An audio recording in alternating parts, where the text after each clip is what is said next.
everyone, and welcome to another episode of Help with Natalie Cuomo. I am here with my great friend and comedian, Adam Muller. How are you? I'm good. Thank you for having me. This is wild. I just stumbled on my words so hard.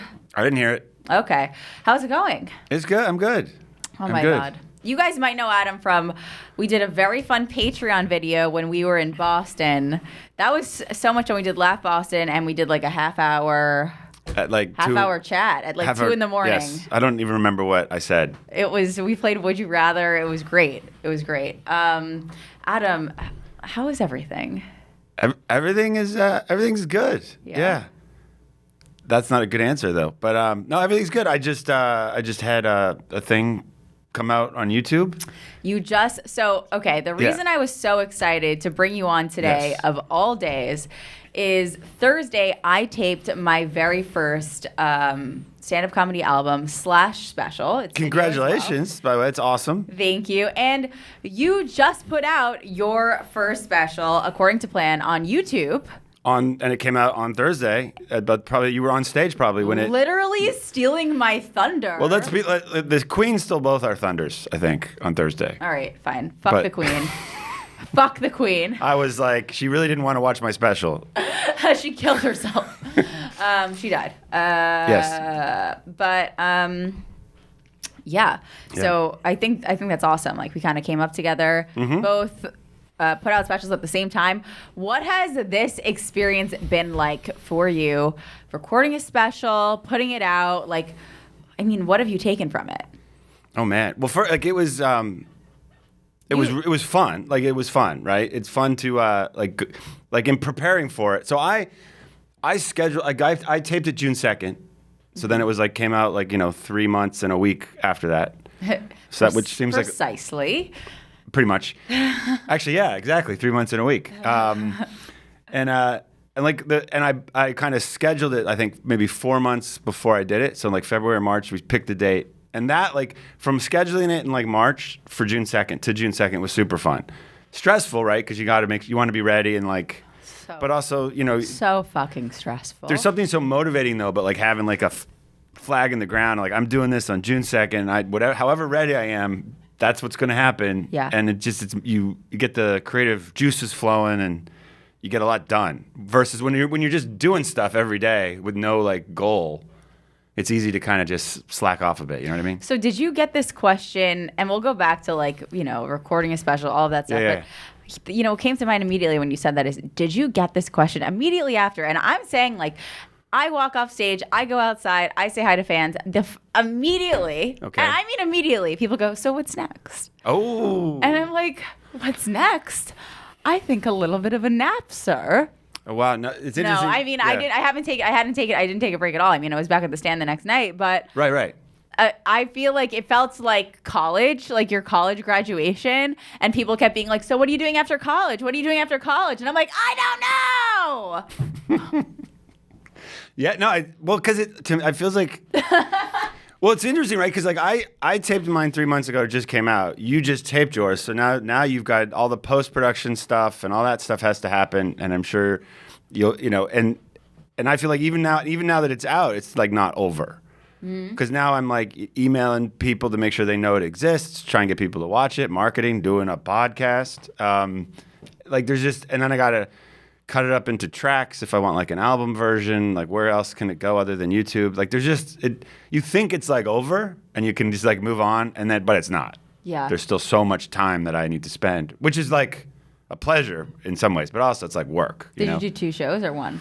No, Wow, you did 1 show? So mine was, I think we should compare and contrast because I think you're more established than I am, right? So what I did was spit and duct tape to get this thing done. You did 1 show. You are one brave motherfucker. And I won't say that I tricked everyone into letting me do it, but when it first came, because you know how there's these shows around town for newer comics that you don't get to do a lot of long sets in the city when you're first coming up. You're doing 5 minutes, maybe you get lucky, you get a 10-minute set, and then there'll be these breakout artists or headliner series or feature Friday thing, and you get to do 20, 25 minutes, and it's a big thing. And a lot of people tape them now and put them up and stuff.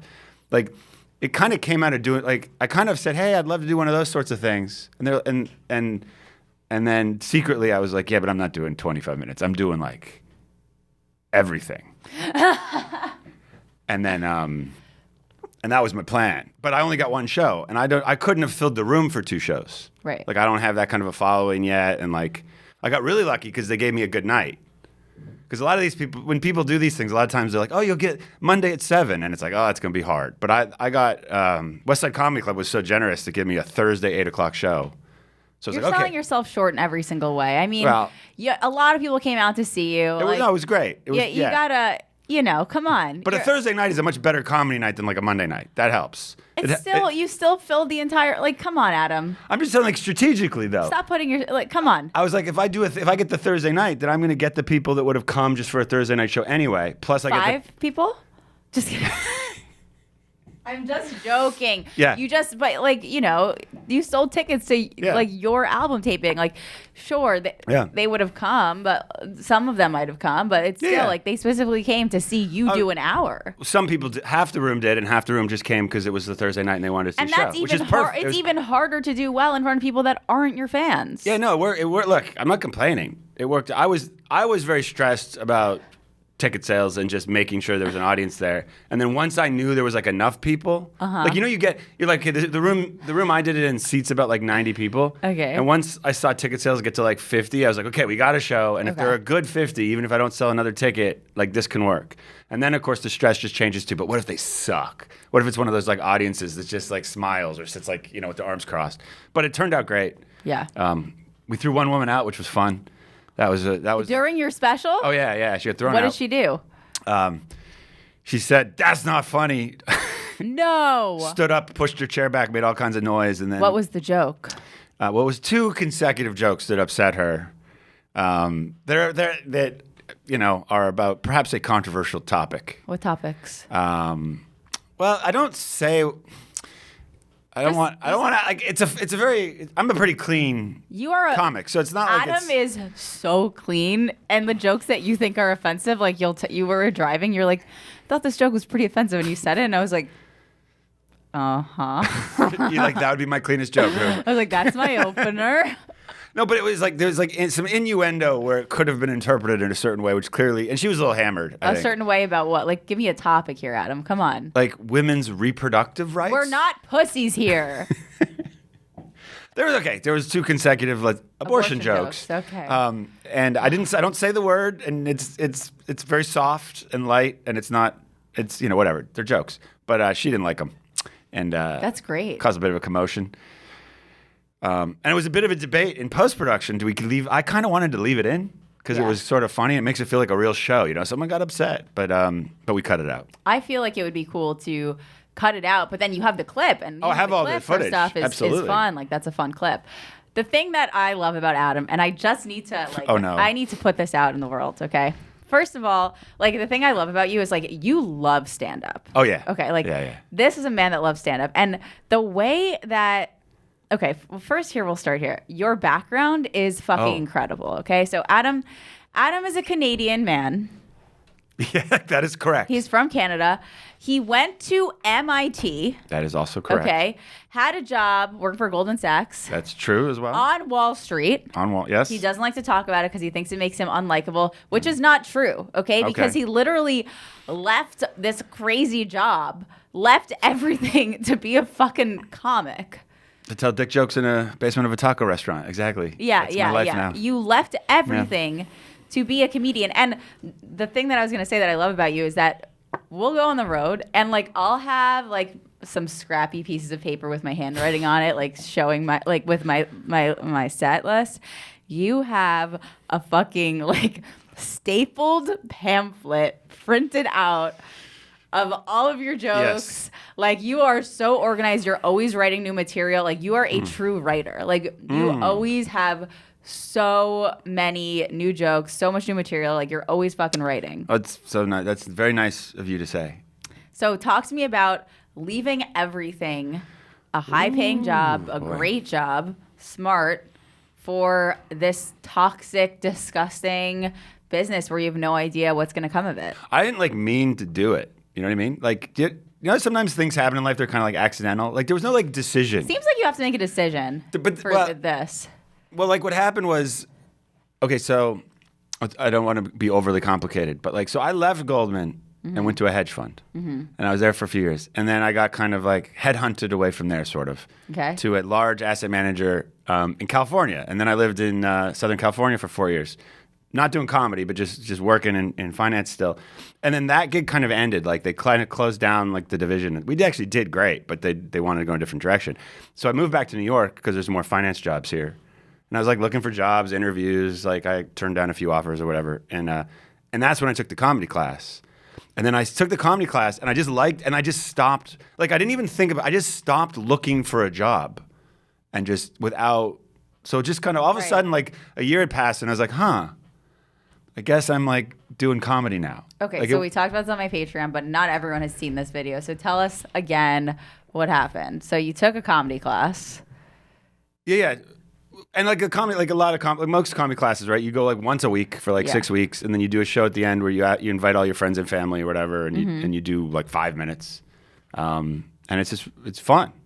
Except I don't know if we talked about this on the Patreon, but like there's something happened with the scheduling of like the class graduation show, which by the way is like the friendliest, easiest way to do comedy for the first time because it's friends. And it's the other people in your class's friends, and so it's very supportive and nice. And they changed the schedule, and I couldn't make the show. But you pay for the class, so they owe you the show. So instead of the class show, they put me on like a real show, which of course I was not. I did fine. Like I did well enough that I didn't, that I kept going, I guess. But that's what happened. It was fun. It's fun. And you're delusional at first. No matter how bad you do, you think you did great, or you'd stop doing it, right? Don't you think? I don't know. I think a lot of comedians are delusional, but I think people I think it's like this weird dichotomy of like thinking you're awful and thinking you're amazing at the same time. And you need that like voice that's like, you're awful to keep going and working harder, but you also have to believe in yourself. So it's like this weird, like complicated thing. Yeah, that's fair. Like, but I do think, I'm trying to think of like, if you kind of articulated the same thing I was thinking, but like in a clearer way. But I think because it's very like there are people and they'll tell you like their first couple shows they just like kill, or their first mic they kill, and it's sort of like to them I say you're wrong, or it's like just beginner's luck and there's like no stakes, and then you decide you want to do it for real, and then you for like the next 6 months you just bomb every time because now you care. You know what I mean? This is what I said to this woman. I've said this before, but I love repeating it. Basically. Okay. I think I've even said this to you, like I was doing a show and this woman came up to me and she's like, I want to try stand-up. I was like, that's cool. She's like, what's your advice? I was like, well, you're going to suck at first. Yes. And she's like, well, I want to be amazing. I'm not going to suck. And I'm like, well, what's your job now? Like, did you have to have training? Were you amazing the first day? Did you have to work your way up? Like, this is like any other job where you have to work at it. Like, this is not... It's an invisible art. Like, it's like acting. If you're doing a good job, it looks easy. And I think that's what's so frustrating about what we do is that if you're doing it right, it doesn't look hard. So people are like, I can do that. And it's like, okay. And people always like to tell those stories. They're like, I crushed the first time. That's called a fluke, okay? You need to be able to do the same. You need to be able to know what you did. Or you crushed the first time because all your friends were there. Sure. And when you go up in front of no one who knows you, or just a bunch of tourists or something, it's going to be a real different outcome. It's just that, like, you need to be like, you're probably also thriving on emotion, right? Like, you need to be able to recreate that. You need to be able to know what you did and craft it. And I feel like people. Yeah, you're living in the moment, you're having fun, and you're having a genuine, real experience. And so that's fun for people to watch. Right. But when you have to recreate that moment all of the time, that's like the craft, that's the art. So I just feel like people don't get that. I'm so sick of hearing people's dumb stories. It's amazing. I mean, it's funny in any kind of art form where you have to work so hard to make it look easy, it tricks people into thinking it's easy, right? Yeah. And like I got an email after my special came out from someone that I took a class with back in the beginning, and I won't say his name, not because I wouldn't want to make it public, but because there's no way I can pronounce it properly. But he was basically like, I loved the special, congrats on comedy, and then he gave me a note. No, he did not. He's like, by the way, you could have started each section with like a short little joke that introduced the topic, and I was just like, no. I was like, first of all, even if that was true, maybe it is, maybe it isn't, but like, No, it is Do you have not. any idea like how much like this is a finished Who product? the fuck Like, do you think you fucking are? Number one, my special is out already. It's Number out. two, it's amazing. Third of all, I didn't ask you. Fourth, fuck yourself and kill your father. And then he said he's thinking about he wants to get back into comedy, and I was just like, He's not even in comedy I was anymore. like- Who is this person? I was like, go. Well, he took a class, you know. What? Yeah, I'm like, go for it. Like, if you're giving me a note, like, go for it. Get back into it. you know what I did? See if- I did the worst thing ever. What was that? This dude sent me this email. Oh. He was like, "Hey Natalie, I'm gonna punch up one of your jokes." He took my Okay. joke, you know, my coffee joke. Oh, the decaf. Yeah. Yeah. He took the whole joke. Adam, I read it on my stream. So So wait, he rewrote the joke and sent it to you? He emailed he put it in my Squarespace because like you can put. Okay. He rewrote the entire fucking joke like crazy. Adam, like crazy. Like he made it like 2 pages of like ridiculous stuff. So I read It's like Natalie Cuomo fan fiction. It's all. No, it was wild. And he's like, let me know if you want me to do this to all of your other jokes. You should just say yes, just so he spends like weeks of his life just doing it and then just trash it. So I read it on my stream, and then I accidentally, on purpose, doxed him. And I was just You like, did what? I just was like, I was like reading it on my stream, Yeah. and I was like, this is so ridiculous. And then I was like, all right, guys, like, let's look at his YouTube page. Oh, is he a comic? He has a PhD in humor. He apparently. Is that something you get online? What is that? I don't know, but it's just like crazy. Imagine doing something like what goes through people's fucking heads when they're like, it was such a. I mean, it was an entertaining email. I'll be honest, it was entertaining, and I've never given another comic a like an idea for a joke I heard like an idea for one. If I heard them do the set and I had a thought about one of their jokes. First of all, I try to never do it like right after the set because I don't know if they're happy or sad or how they felt it went. Yeah. And I always ask first, hey, I had a thought. Do you want to hear it? And because if you don't, like, that's fine. I don't care.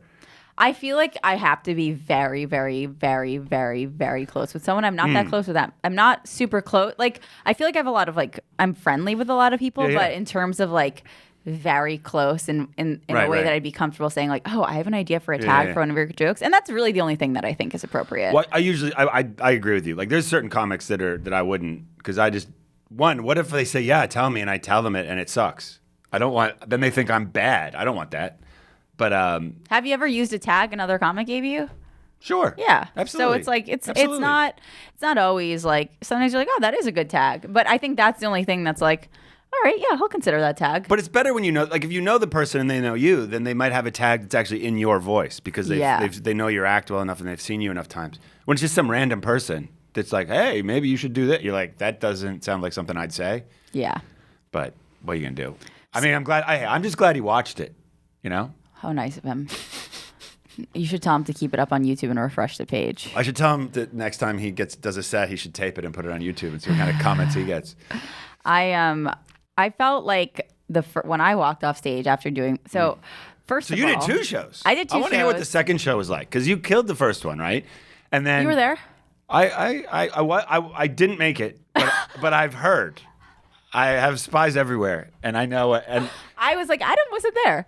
Not in a bad way, but no. I was like, you were, but you texted me, so that I was texted sweet. you, and I knew people that were there, and Okay, I was good hearing spies. how it was going. I had spies. And, Yeah. But like, it must feel so good, like, and because I did it just the one show, Right. So you get off stage, you're like, I got it, Well, and then first- you get a whole other show to like Yeah. do it again. It's wild. I felt awesome because I sold out fucking 2 shows in the main room at the stand. What's it, like 250, 300 people in total? It's a big, or more than that probably. I'm not sure exactly, but Yeah. it was like it was awesome. It's like That's a great my room, favorite too. club. I love the stand, and Yeah. I was just so happy. And so leading up to it, I ran half an hour on that Tuesday, and then Wednesday I got to open for Joey Diaz, and I did 25, and it was just like this awesome like electric set. I felt really good. Thursday I was very nervous all day, and I did a very crazy thing of getting a haircut that day. the day of. Yeah. Good for you. Yeah, very bold. Bold. Very Bold. crazy. Did you cut your own bangs again? No. But so the APM, I was like, yeah, I did it. I did like 40, and I walked off stage, and I was like, I felt so relieved. Yes. And the production team was so happy with it, and I know they would be honest with me, and they were so cool. They're like, you got it. Like Yep. now you can just fuck around, and like you're cool. And See, I I was told you I like, knew. I was like, oh my God. There is like a picture that I have that John and his camera on Instagram, I love him so much, that he captured of me being of my relief face. And I was just like, oh my God, I did it. And then the 10 p.m. was also like just awesome. It was pretty much sold Super out fun. as well, right? It was also sold out, yeah. Yeah. And it was like I couldn't have asked for anything better. The only thing is I did forget one joke on the 10 p.m. that I was going to add a tag to, but literally, fuck it. I did it great on the 8 p.m. and I couldn't be fucking happier with That's how things awesome. went. I'm so fucking happy with it. It's weird. Literally last night I'm brushing my teeth and I'm like, I'm happy with my life. This is weird. Did you feel like a letdown after? Okay, so I felt weird because I was running on so much adrenaline. I didn't sleep that night. The Thursday night afterwards. I didn't sleep. Oh, no. You're just so I pumped didn't up. sleep until 4 p.m. on Friday. Oh, damn. And then, and then didn't you do like 3 shows And then Friday I had 3 night? shows Friday. Good for you. Bunch of shows Saturday. And then yesterday I didn't have anything and I like streamed. And I feel like I don't have spots today, Monday, or yesterday, Sunday. And I'm like, I feel like this is good for my brain to just kind of take some things in.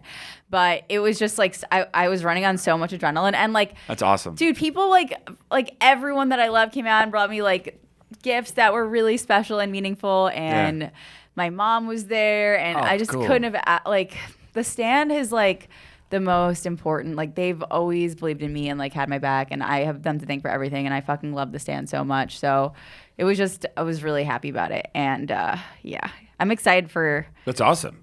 Do you have any sense of the timing for like the post-production and stuff? Or? So I was thinking I was going to put it out on my birthday, but I might put it out sooner. Wait, when's your birthday? December 17th. Okay. I'm going to call it. All right, I have a name. I have a name for it. Should I say it now? If you're Should comfortable I not? saying it, are you gonna? I've told a few people. Okay. I won't say it now. Okay. I do want to know though. Will you tell me after? I guess. I literally was so high on my stream last night, and I was playing this video game, and I was like, guys, you want to hear the name of my album? And then they're like, yeah. And I was like, wait, should I say it like in like a different, like a more formal way? And they're like, yeah, we really want to know, but don't just say it like this. And I was like, okay, fine. Fair. That's fair, yeah. But it's cool. That'd be cool to put it out on your birthday, though. And that's not that far away. What it's. I guess it kind of makes sense. I'll see like what the production team thinks for like the timeline, but they seem pretty confident. I'm so happy, Adam. I can't. I'm like. Literally, I'm like, are things actually going well in my life? I don't know how I can deal with it, though. Like, I've never been in, like, I always have this feeling of, like, one thing always has to be wrong. Like, I'm always like, there's always one thing I'm worried about. But this thing. But I'm worried about this thing. And it's like, am I able to actually be in a place where I'm like, I'm actually happy right now and there's nothing that I'm concerned about? Wow. Am I able to do that? Well, don't worry, it won't last. Okay. Okay. Yeah, why not? You're allowed to be happy for a while. No, maybe for a couple hours. Oh, a couple days, weeks, months. Fucking Saturday, dude. First of all, I'm such a better comic when I don't smoke weed. So I just have to voice. You mean that. before? Like before a set when you don't smoke? If I don't smoke weed that day, I am the whole day. It's like night and day. Okay. So, I love weed. So did you smoke anything on Thursday before your show? Are you out of your mind? Of course not. I didn't smoke on Wednesday or Thursday. Oh, okay. I mean, I smoked Wednesday night, but okay, whatever.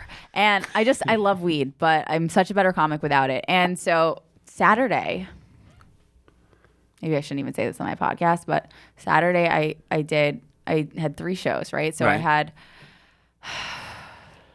What were they, like 8, 10, 12 or something? So I did the 7. I hosted the 7. It was awesome. Okay. I did the 8:30. It was awesome. Okay.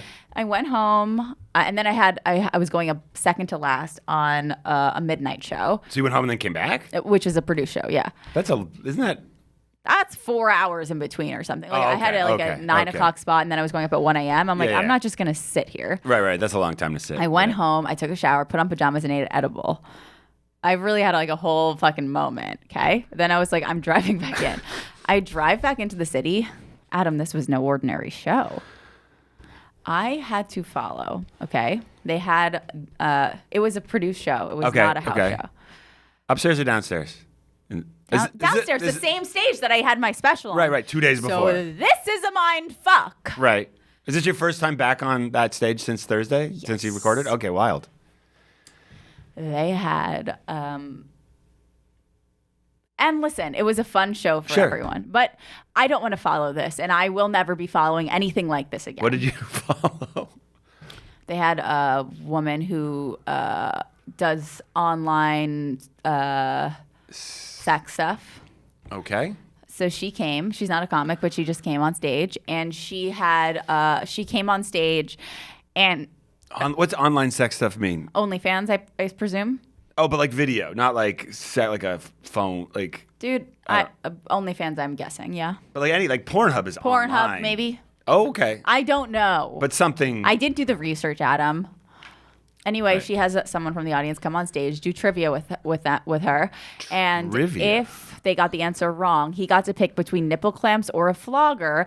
He was bent over the stool. What they did it to him? Yeah, and audience number. He was bent over the stool and whipped with the flogger 3 times. This was about Oh my 5 God. minutes, and then Did they did like over his pants or did he drop his pants? over his pants. But does this matter? I have no experience with This either, is, but everyone was enjoying themselves, and that's fine. yeah. I think it's a fun idea for a show. I can't. But I was like, oh my God, I had to go on. Yeah, you don't want It's to. not fair It's to not- make a comic go up, and then they do this whole thing, and then they go, and your next comedian, Natalie Cuomo, and I'm like, are you guys fucking kidding me right now? Like, it's 1 a.m. Like, I'm following like a random guy from the audience getting whipped with a flogger. Like, are you fucking kidding? I was just like. It's so funny because you could have the highest fucking highs, and then you're like, Oh, yeah. this is the lowest motherfucking low. Like, dude, seriously, how the fuck would you feel like following that? Like, that sucks, dude. I'm sorry. No. My first set after I taped on June 2nd was to like 7 people in Times Square. They were only in the club there because of the air conditioning because it was hot out. And it was brutal. Honestly, like very upset about it. I was like, it's really not like I drove all the way fucking back into the city. Yeah. I stayed up till 1 a.m. Like I didn't get paid for that show. Oh. And like I literally am just like now I'm like following a fucking girl spanking some guy. Like they don't like this is like seriously like this kind of sucks. Yeah, that's not fun. But also, I'm just like, this is. But that's comedy, right? You never This quite is know. comedy. You never know what the show is going to be, or who you're following, or what's happening. I think I maybe I should have approached it more lightheartedly. What are you gonna do? But I was like sitting there, and like the whole time, I'm just like, I couldn't even like be funny about it when I was on stage because I was so annoyed. So I think that's the problem. I think in retrospect, I need to be able to be lighthearted about it and be like, this is hilarious. I can't believe I'm going up after this. Instead, I'm just sitting there and I'm like, I can't fucking believe this. And then I go on stage and I'm like, well, great. I'm here. And like, I can't even have a good set. I'm too pissed. That's the worst feeling. I was just like, and then I'm just like, now I'm fucking in the city. It's 2 a.m. I'm high out of my mind. I'm wearing sweatpants and a baggy t-shirt. Oh. I lost a comedy contest once to a guy that went up with a guitar and threw rose petals all over the place. Really? And when he got off stage, the stage was just covered in all this debris. It was the crowd loved it. Like, give him credit. But I'm like, what kind of gimmick is just throwing rose petals at the crowd on your punchlines? And then I didn't, and then he beat me, and I was just like, all right, what are you gonna do? But to me, that was, I don't know what that was. But I don't think you should. If you leave the stage covered in debris, you should be disqualified. I mean, covered in debris. Yeah. It was gross. Like, clean up. Like, and I kept thinking, like, who would want this guy to open for them? No headliner wants to go out on a stage where it's just covered in glittery rose petals. Dude, the craziest thing for me Anyway. about that whole show is that part of my like act, sometimes I'll be like, so like who here is married? Right. That guy was married. The guy who was bent over the stool getting whipped. Was his wife with him? No. Oh. And I was like, oh, you are? How'd you propose? He's like, in Catalina at a wine thing. I'm like, so it was just like, That's weird. I was just like, Are you going to tell your wife that you just got whipped on stage? can I ask you, would you rather your partner cheat on you or do shit like that? Part of me is like, I'd rather have a real fucking man. Well, wait. Why is he not a real man just because he wanted to get whipped? Listen. Is that not a real man to you? Getting mean? whipped on stage at a comedy club versus getting whipped in the bedroom is a bit different. That's fair. That's a fair point. Like, I think getting whipped in the bedroom, cool, all for it. Listen, I don't want to shame anyone for kinks. I don't Right. want to shame anyone for kinks, but personally, Right. so if that's Wait, what you're into, did he just volunteer at the show? yeah, there were a bunch of people volunteering. They had to pick. It was, Oh, wow. but I feel that, I guess what I'm trying to say is, I don't want to kink shame. However, my personal choice would be someone that was loyal. Oh, yeah. Yeah, so I'd like a loyal person. Yeah, and yeah. then if I couldn't have a loyal person, I would want someone that doesn't want to publicly embarrass the family. I think that's fair. I think you put it very well. Was he drunk? I didn't. But even then, I don't know. Who knows? Interesting show, though. I've heard of those shows before, like those types of shows where, like, but I've heard it with comics where, like, if I don't know if you bomb or if something, like, there's something in the end you get somehow abused. Well, someone sent me a vibrator Like- to my P.O. box. I don't know who, like a random fan. Okay. And I was like, oh, this would be funny to give away to someone at one of my shows. Okay. And then someone's like, you can't do that to someone. You don't know if they did anything to the vibrator. I'm like, all right, whatever. I'll just. Well, is it in its original packaging? Like, Yeah, but if someone sent you like just that loose vibrator in a box, I'd be like, don't even touch it. But if it's in like the factory packaging, it's probably fine. I threw it out. Okay. It's not the type I like anyway. Well, It's upsetting. They obviously didn't know me well. I mean, you got to know what kind to buy. It's just come on. It's not. I don't like that kind. So it doesn't please me. It's kind of creepy. It really is. But so Adam, Is that the weirdest thing that a fan has ever sent you? I'd say a vibrator. Yeah. Because I feel like you probably get some weird stuff though. Because I've seen you've gotten some like weird. And weird doesn't mean, by the way, I don't mean like bad. Like I don't mean like you don't like it. Just like weird. I think the funkiest thing Funky, yeah. would be the drawing of me as a beaver, but I mean, yeah, I'm that was not- awesome. I'm not complaining about it, was but it cool. was funky. It was funky. It was different. Cool. It was creative. Cool. I liked it. I'll never forget it. It was memorable. Very- I will, very creative. I hold on to things. I'm a very sentimental person, so You know that beaver is the MIT mascot. no. So I loved that. Natalie Cuomo is a beaver. Well, I think it's because I like Buc-ee's, and it's the Buc-ee's beaver. Yep. But I like that it had my hairstyle that I always do. It was very, I like when people do their research and they pay attention. Right. It means a lot to me. Now, Adam, I do tend to ask every single episode the best advice you ever received. Would you like to? Did you think about this? I did think about it. I came up with two things, and I can remember one of them right now, and the other one will come to me. Okay. But one thing that I was told, and this was like I was told it in like at a job, so it was like kind of like job advice, but I think it's like more broadly applicable. But someone told me once, like never be good at something you don't like to do, and I was like that always stuck with me. Because if you become the person that everyone knows is good at something, they'll always ask you to do it. And if you don't like doing it, don't let it get out that you're good at it.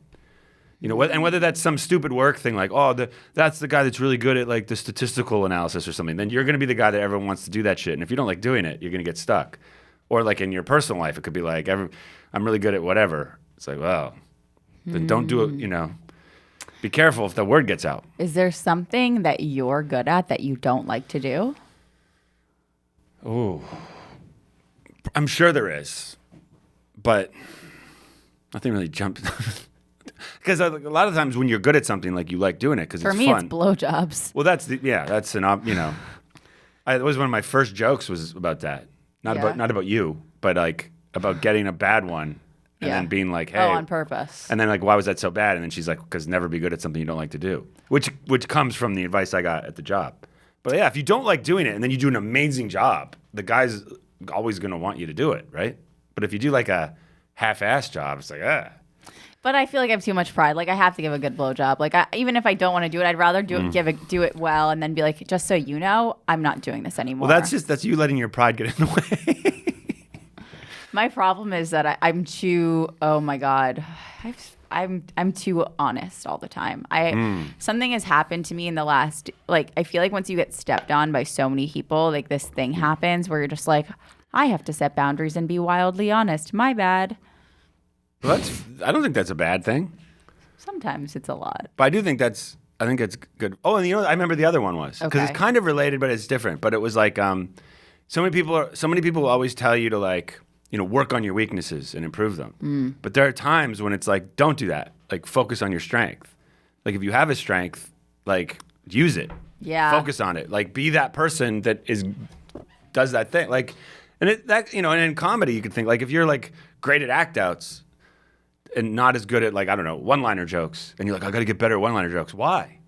Why do you have to like be an act out comic? Like just focus on what you're really, really good at and just do it, like be the best. There's times where that's the right like strategy because there's only so many hours in the day, right? So if you're going to focus on something, it shouldn't always be work on your weaknesses. Sometimes it should be like just crank on your strengths. That reminds me of advice from Sarah Tolomash, which is actually some of my favorite advice I've gotten on the show. Ooh.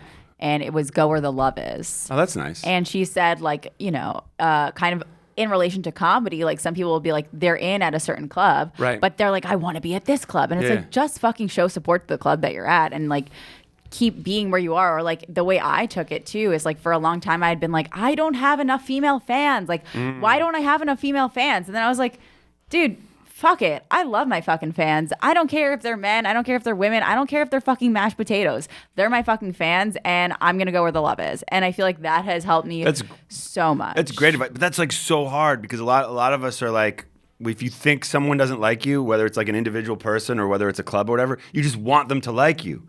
So you like focus on and it's like to your point, why not focus on the place that already likes you? Or you're like, ew, I don't respect you because you don't have good taste because you don't like me. That's fair. That's a really good advice, and it's probably a really good like mental health advice too.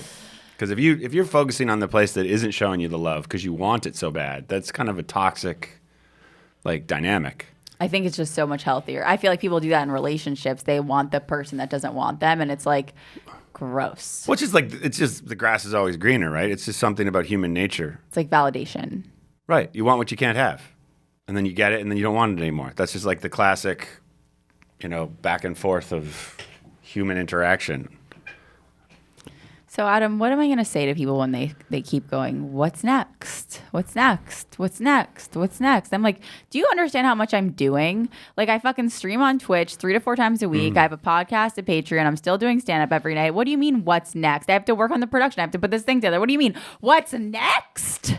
Was there something, do you have, I'm not going to ask, like, is there something you haven't done yet that you're like, that's like, yeah, put the album together. Like, it's not done. Well, like, just because you record it, you still have to do so much other shit. Well, that's what's next. Like, what's next? What's next is the next couple months. You're probably gonna have to listen to those sets. What's next? I think I'm gonna get a fucking pedicure. That's what's next. Well, that's relaxing. What's next? What's next? Why don't you get off your fucking ass? Well, who's asking? Everyone. Is it like comics or fans? Everyone. But do you think? I think when people sometimes they mean it. They don't mean it that way. It's like a conversation. It's almost like they're trying to compliment you. They're trying to say like it's so amazing what you've accomplished. What's next is just like it's like a what's up kind of thing. It's not like it's not like meant to be like a literal question. Like, you know what I mean? Haven't done enough. What's next? It's not like that. I'm just internalizing that. Yeah. You're right. But maybe you're internalizing it because you have your own internal fear of what's next. You know what I mean? Like, because it is like you just did this huge thing and it's not done yet. And let's say it takes a couple months to edit it, put it together. It comes out on your birthday, December 17th. Maybe. But like, then you're like, what is next? And maybe you don't know because you haven't decided yet. And so that's causing you a little bit of anxiety. And so when someone says it to you, you're like, "Rrr." But that's okay. Like you have some time to figure it out.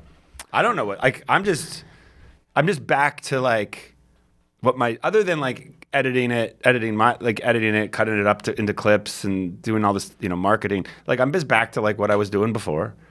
I guess what I wanted to ask you was, what's next? What's next for me? I can't believe you asked me that. No, I want to do another one. I had so much fun doing it, and I feel like I learned so much about the process that the next time I do it will go better. I want to do another one where I get to do 2 shows. That's what's next. Unless something else comes up before I do it. Like, because I wouldn't have predicted that this would have been what I did this year. You know what I mean? Are you doing all new material now? Or do you still do that material? I still do a lot of that material. Yeah? Because, I mean, I'm constantly writing new stuff and trying it. But like, if I'm on a show where people are, like, that matters. Like, if I'm not, that's not the wrong, every show matters. That's not the right way to say it. Sure. If I have a show with like higher stakes and like people are paying to be there and stuff, and I'm getting paid to perform. Give them the ace. Yeah. My job is to make people laugh. And the reality is, it's not like people in that room have seen the special. So I hope they all do eventually, but they haven't. And what's it called? According to Plan. Why? Because nothing has gone according to plan. It's an ironic title. But But I do try to work in a few new things every time because but stuff that I'm like doing at other shows that I know is like funny. I'm not doing like a brand new thing I just thought of that day or whatever. What would you say to like people that have like, a more classic job, a more classic lifestyle, a 9 to 5, an 8 to 7, that are maybe unsatisfied, or maybe people that want to start comedy, or people that want to make a change in their life the way that you did and are worried that people would doubt them or judge them, or, was there pushback from your friends or your family? Like, what would you say to those people?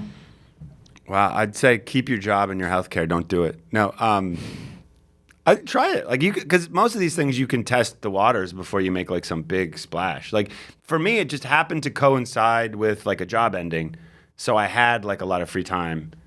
And when I first started, I was like, I remember when I realized I was no longer looking for a job, I was like, okay, I'm gonna give myself 3 months and just sprint at comedy like as much as I can. And that's when I was like, okay, I'm writing every morning.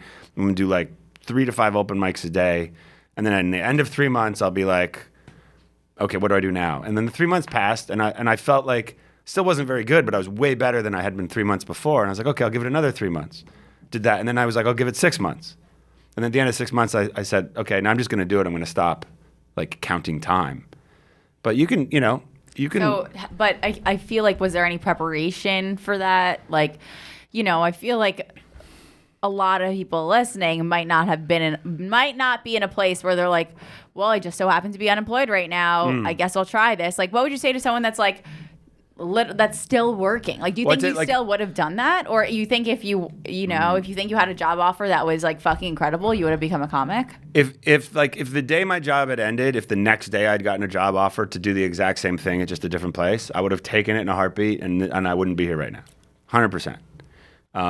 That's because that's just how life is. Like these things, these random things happen, and like it's like life does not go according to plan. Like that's the whole thing, right? There's these weird moments in your life, and you're like, if that hadn't happened, if I hadn't met that person on that day at that thing, I would have gone like left instead of right, and who knows? So do you feel like it's helped you to set little goals for yourself? Like, all right, I'll check in with myself in 3 months. That was helpful at the time, just because I also was very conscious of like. When I wasn't looking for a job and I was just doing comedy and I wasn't good at comedy, I would like have like, not like, let's call it a mild panic attack, just so you know what I mean. But it wasn't like where I was just like, what am I doing?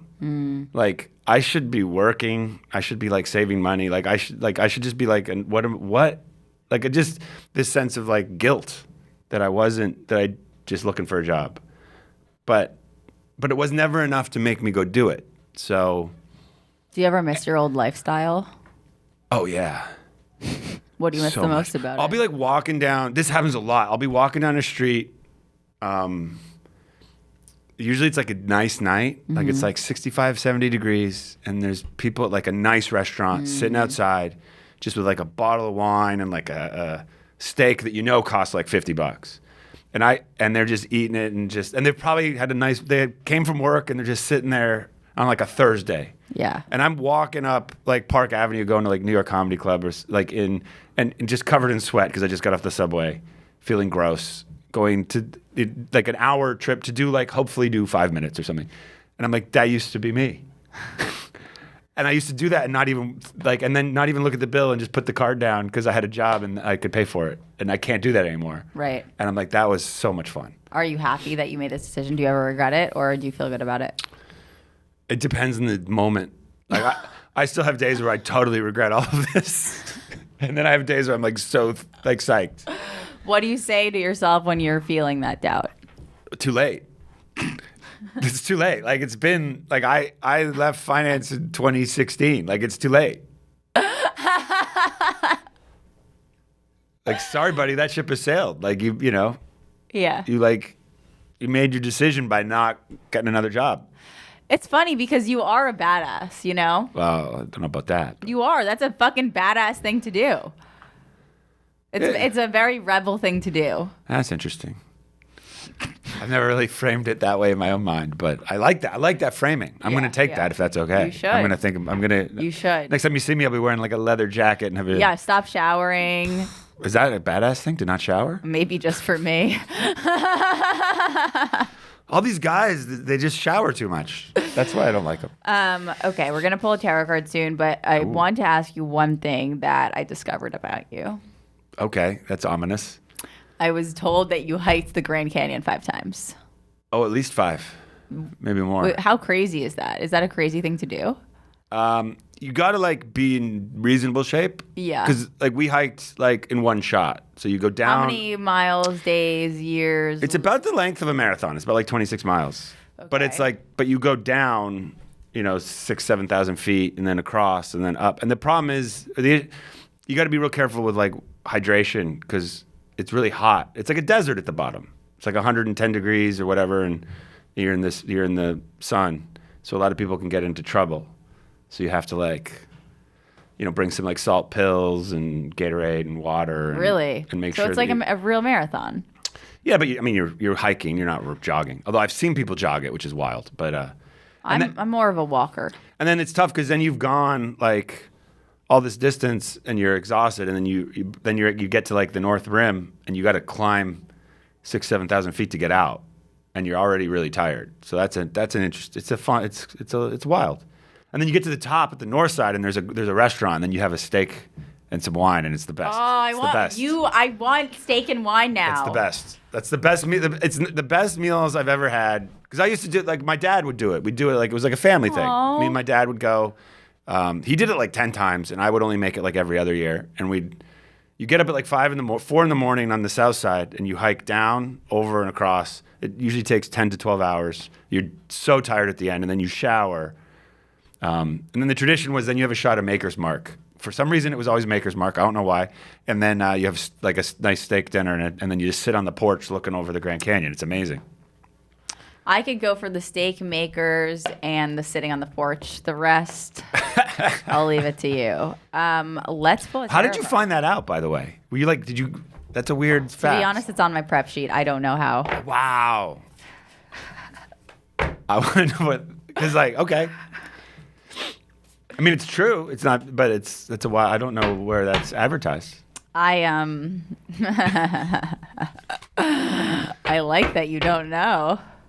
Whoever did your prep sheet did some homework. Now listen, Adam.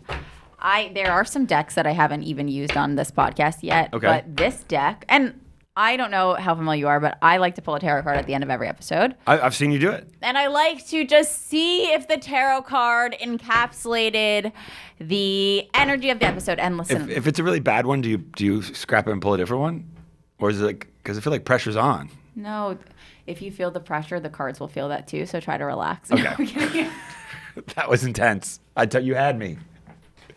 Oh no, I'm sure the card will be the right one because tarot cards work. So this one, I felt like today I was looking at my decks and I was like, I have some I haven't used on my podcast yet, but I looked at this, I was like, this feels like Adam. Okay. I don't know why. Wait, how many decks do you have?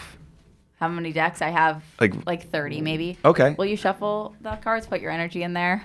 Just like as if they're like. Just shuffle, yeah.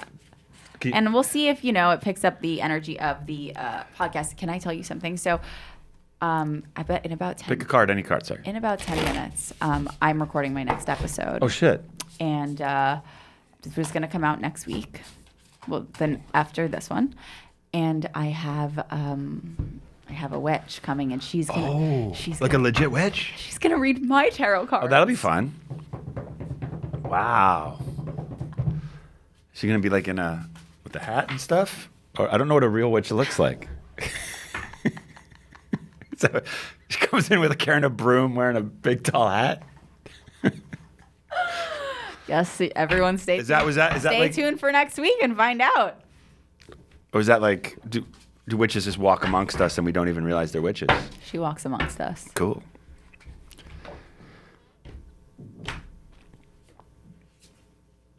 Oh, it's upside down. It's the 10 of Swords. Uh-oh. Upside down does change the meaning. Does it really? Yes. But it wouldn't have been upside down if you're on my side of the table. I know, but... Why does it look like a bee? Why does it have wings? Okay. And weird. 10 of Swords. I don't know how we're going to feel about this. Oh, you have a little book that tells you what it is? Of course. Oh, cool. Ten of Swords. Upside down, it's anchored psychological wounds. The boy. inner child in pain, not being able to let go and faced with an inevitable end or loss, rooting into helplessness, recovery. I don't know what that means exactly. Do you think that we covered any of that? Doesn't sound well. Is there a sense of loss after you record your album or something? Maybe. Anchored psychological wounds, the inner child in pain. The inner child. Not being able to let go and faced with an inevitable end or loss, rooting into helplessness, recovery. Ugh, the Ten of Swords, I knew that was rough because think of it, it's 10 fucking swords. It's a lot of swords. It's not the 9 of Swords. It's If you get the 10 of Pentacles, it's like, money, baby! Swords, it's like, fucking kill me, What's literally. a pentacle? Why are you looking at me like that? What is a pentacle? Cash, money. Okay. It's just another, it's another suit. Okay. Okay, in one fell swoop, her happy humming stops mid-buzz. Oh, so it is a bee or something. Confused and compromised, she falls to the ground, lamenting the tangling of her once beautiful wings. Scared, scarred, and uncomforted, she looks around at the new world that is shifting into focus. An abrupt ending, a new dawn. She tries to stretch her wings and finds them immobilized by the negative thoughts of her mind. How did they used to work? She tries to remember and is faced with a difficult voice. To remain stuck in old patterns that have become painful, or to grab on to the spiraling thoughts and direct them somewhere new.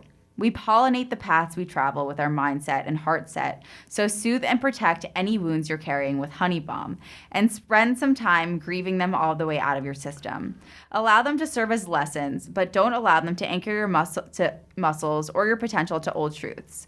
Giving yourself the gift of perspective and compassion will help you heal, and when the sweetness of something new begins to call to you from your core, allow it to rise. There is much love there.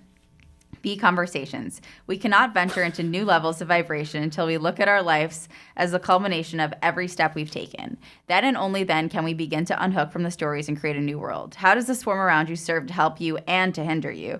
What is ending and what is beginning? What have you learned through your challenges? That was interesting. I feel like that's the whole like life is random kind of thing. That's what I got from that. Really? How? Towards the end. I don't remember the exact sentence, but it was like... You don't believe in the tarot. Well, I mean... Here's the thing. Should we pick another card? What I feel about it is that, like... Okay, the thing that I would relate it to personally is that, like, I feel like... Okay, an ending's not always a bad thing. That's true. And I feel like I want to see an ending in my life around expecting negativity.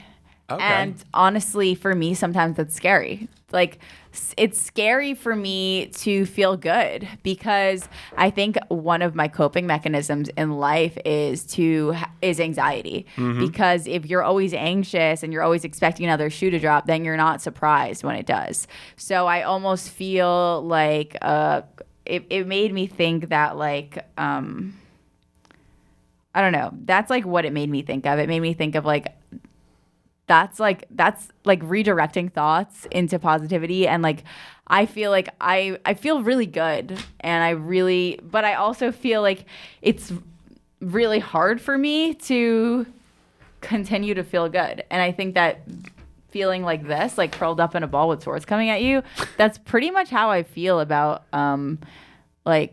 being in the world a lot of the time. And I don't want to feel like that. Like I want that to be the ending. Maybe the swords like represent the people that are asking you what's next. Maybe. I don't know. I'm trying. Sometimes it doesn't work. King of Cups. Adam's just like, this sucks. No, it's I don't know. They're not all bees, Adam. Well, there's a guy with a dog head. There's an alligator. I just want... Oh, there's the Ten of Pentacles. That's what we wanted. Yeah. Well, I just feel like I do feel a new beginning. I also feel like, a lot of my album is about like past relationships. Right. And so I kind of felt like I kind of had this feeling this weekend. I was like, I feel like it was almost like closure because so much of my material is about like exes and past relationships. And I'm almost like, this is like a cool way to like let go of that and like start like and just like put it into the like it just made me feel, You're kind of just putting it into the universe. yeah, I don't know. You seem very somber now. I'm really trying to find meaning here, but I'm really so funny. I asked my friend about the last episode. He's like, I really liked it. I was like, what'd you like about it? And he's like, they hated tarot cards. They being the He's guest? like, they were making fun of tarot cards. Oh. Yeah. Well, I'm not gonna make look. I mean, No. to each their own, right? No. Like I think a tarot card. It's a little dangerous if you made a big life decision just based on the card. I have a deck at home that I use for my stream that has a lot of energy in it. Okay. These decks I haven't put that much energy into, so I can't even count on them to be as reliable. However, I do find them to be a helpful mode of self-reflection. I feel like that sounded rehearsed. Adam, our time has come. Oh. I've gone over the time. Oh. Well, thanks for having me. This has been fun. Where can people find you? We didn't even get to talk about your podcast, which is called... Uncommon Takes. No, it's called Uncommon Takes. Yes. And your special, According to Plan. Where can people find you? And don't forget, Adam and I will be in DC. I'm headlining at the DC Comedy Loft. Adam will be featuring for me, as well as a bunch of other spots on the road. We like to travel together. He's hilarious. And follow Adam. Check out his special. Where can people find you? The special is on YouTube. You can just go to Adam Muller, spelled Muller, comedy. There's also a link in my Instagram in bio at adam.muller.